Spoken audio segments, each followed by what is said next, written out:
জুলাই সনদ বাস্তবায়নে সরকার ব্যর্থ হলে দেশে সাংবিধানিক সংকট তৈরি হতে পারে মন্তব্য করে রাজনৈতিক বিশ্লেষক অধ্যাপক দিলারা চৌধুরী বলেছেন, সংবিধান সংস্কারে উদ্যোগ না নেওয়া বিএনপি সরকারের বড় ব্যর্থতা।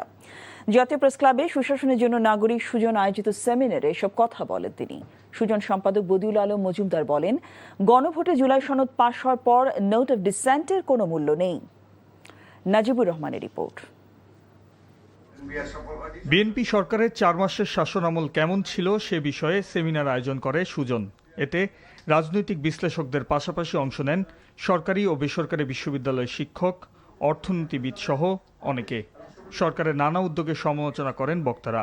অভিযোগ করেন ৭২-এর সংবিধান রক্ষা করতে গিয়ে জুলাই সনদকে উপেক্ষা করছে বিএনপি। জুলাই জাতীয় সনদে যেই সকল বিষয় ঐক্যমত্য হয়েছে, যে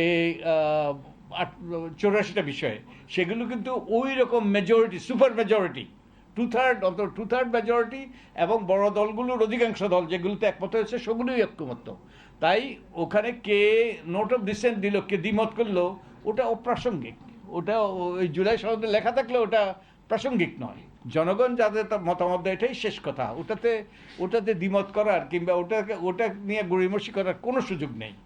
দেশে অচিরেই সাংবিধানিক সংকট তৈরির আশঙ্কার কথা জানিয়ে অধ্যাপক দিলারা চৌধুরী বলেন, যে সংবিধান ফ্যাসিস্ট তৈরির অনুষঙ্গ তা আঁকড়ে ধরেছে সরকার। যে সংবিধান আপনার ফ্যাসিস্ট তৈরি করার একটা সংবিধান, সেটাকে কেন আঁকড়ে ধরে রাখছে এই সরকার, এবং কেন জুলাই সনদকে তারা গড়িমসি করছে যে আমরা হ্যাঁ করবো তো বটেই, ওইভাবেই করব।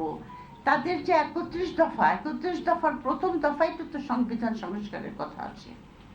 তারা নিজেদের ম্যান্ডেটকে নিজেরা মানছে না। এ সময় সরকারের কিছু উদ্যোগের প্রশংসার পাশাপাশি আইন শৃঙ্খলা পরিস্থিতির উন্নতি, মূল্যস্ফীতি নিয়ন্ত্রণ ও শিক্ষা ব্যবস্থার সংস্কারে আরও মনোযোগ দেওয়ার পরামর্শ দেন বক্তারা। Najibur Rahman, NTV news, Dhaka.